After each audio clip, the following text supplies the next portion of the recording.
Halo guys, belum habis-habis soal timnas Indonesia ya, dimana kita sudah dihebohkan dengan kabar pemecatan Sintayong. Dan tadi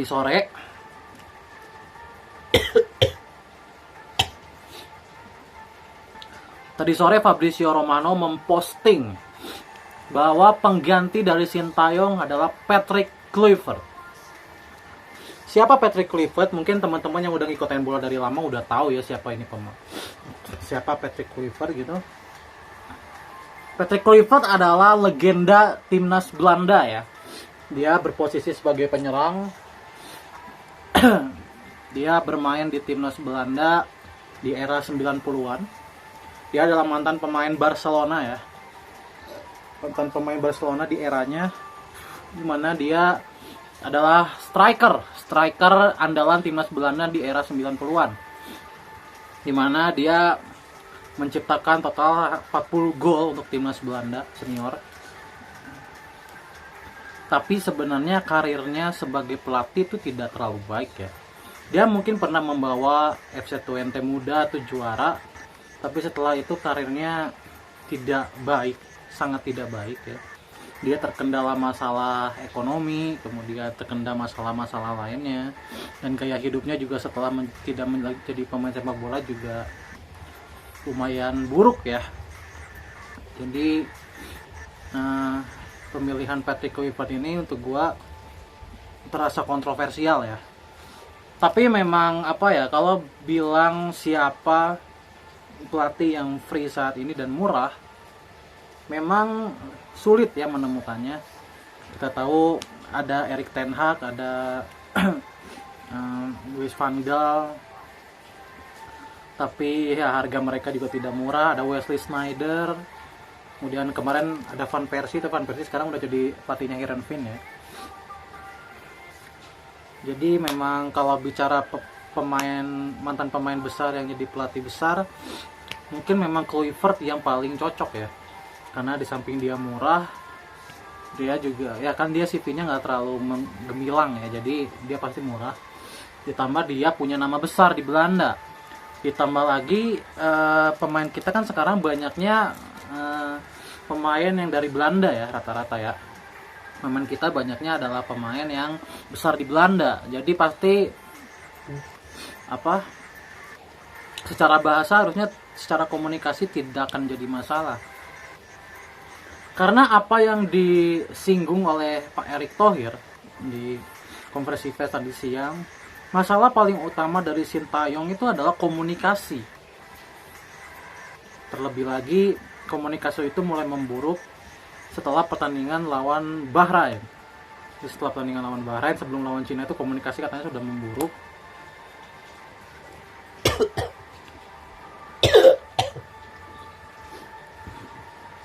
Sehingga ya hasilnya pun tidak maksimal. Kita lihat menghadapi Cina kita kalah, lawan Jepang juga kita 0-4, meskipun lawan Arab sempat bangkit ya, sempat menang dengan skor 2-0, tapi nyatanya itu tidak membuat Sintayong selamat. Jadi ya we'll see Patrick Kluivert apakah dia bisa membawa timnas Indonesia ke level selanjutnya. Karena ya kalau gue melihat sekeliberan di sosial media ya, melihat di akunnya Fabrizio Romano dan lain-lain sebagainya, kayaknya fans ini pesimis dengan Kluivert ya. Gue pun sama sebenarnya, pesimis dengan Patrick Kluivert. Kenapa? Karena secara taktikal, secara teknis lah ya, secara teknis memang Kluivert ini di bawah Sintayong harusnya ya. Di bawah Sintayong. Mungkin keuntungan dari Kluivert ini adalah bahasa dan nama besarnya. Ditambah Kluivert ini sudah akrab dengan Pak Erick Thohir sejak 2010-an. Jadi memang sudah berteman lama Kluivert dan Pak Erick Thohir. Jadi mungkin koneksi ini yang membuat Kluivert dengan sangat mudah mengambil posisi di tim nasional ya. Jadi ini merupakan, ya gue nggak tahu ya, maksudnya apa yang terjadi di internal PSSI dan juga Patrick Kluivert dan juga Sintayong. Tapi ini sebenarnya memunculkan rasa pesimisme dari kita ya. Sebelumnya kita tahu di era Sintayong kita tuh selalu optimis dengan timnas. Tapi untuk pertama kalinya sejak mungkin 2-3 tahun terakhir ya, kita kembali pesimis dengan timnas.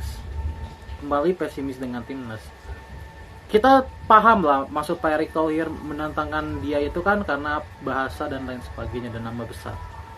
Tapi kan balik lagi ketika sudah di lapangan kan taktikal yang akan bermain ya kan, bukan lagi komunikasi. Jadi we'll see, semoga ada kejutan dari Patrick Kluivert.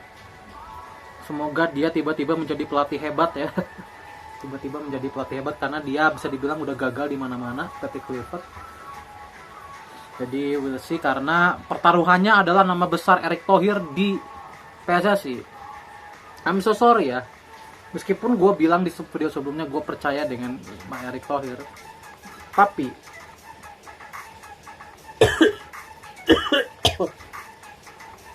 kalau Kluivert gagal membawa timnas ke ronde selanjutnya, which is ke ronde 4, kalau kita nggak bisa sapu bersih lawan Bahrain dan Cina dengan 6 poin, dan kita nggak lolos ke babak berikutnya, gue akan lantang mengatakan Pak Erick Thohir out. Whatever di apa yang sudah dia lakukan, karena endingnya itu kan ini sebenarnya.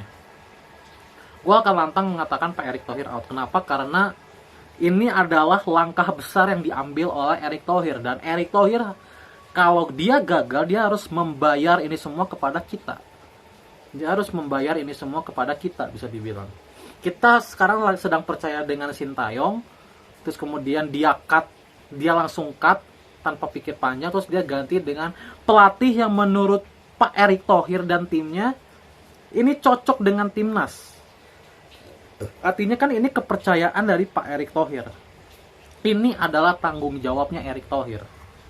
Jadi kalau misalkan Kluivert ini gagal membawa timnas ini ke ronde berikutnya, sekali lagi ya gue bilang, kalau sebelumnya kan gue bilang kalau Sintayong gagal, Sintayong yang out.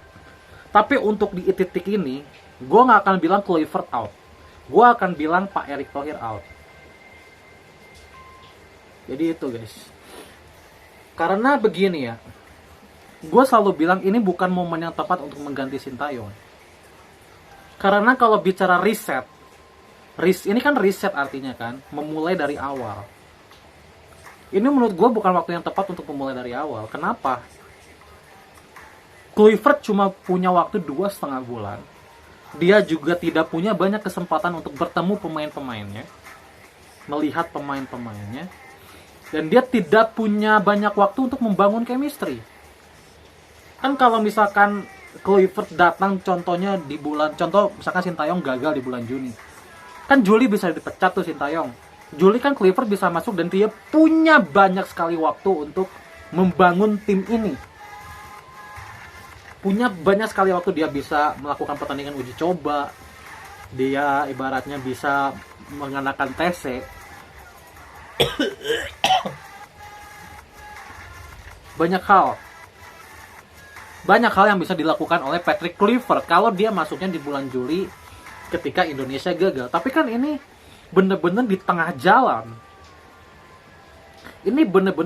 jalan. Jadi ketika Kluivert nanti gagal, gua sekali lagi tidak akan menyalahkan Kluivertnya, karena memang secara CV this guy memang tidak terlalu bagus CV-nya.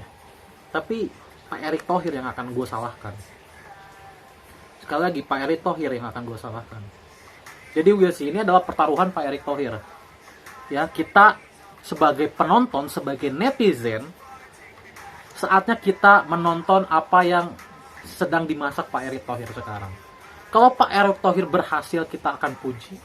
Tapi nanti kalau Pak Erick Thohir gagal, gue harap kalian juga tidak no mercy lah untuk Pak Erick Thohir. Sekalipun Pak Erick Thohir sudah juga banyak mengembangkan sepak bola kita, tapi dengan blunder yang dia lakukan ini, gue harap kita juga no mercy terhadap Pak Erick Thohir. Jangan memasang standar yang yang baik lah. Lantangkan, kalau ini berhasil, lantangkan Erick Thohir stay, dan kalau Patty Kluivert gagal, lantangkan Pak Erick Thohir out. Jadi gitu. Sekali lagi, ini adalah pertaruhan ketua umum, pertaruhan PSSI. Jadi we'll see. Mari kita lihat apa yang akan terjadi di bulan Maret dan bulan Juni. Tapi jujur gue pribadi 50-50 ya sebenarnya melihat Kluivert ini, karena gue nggak pernah melihat dia melatih secara langsung.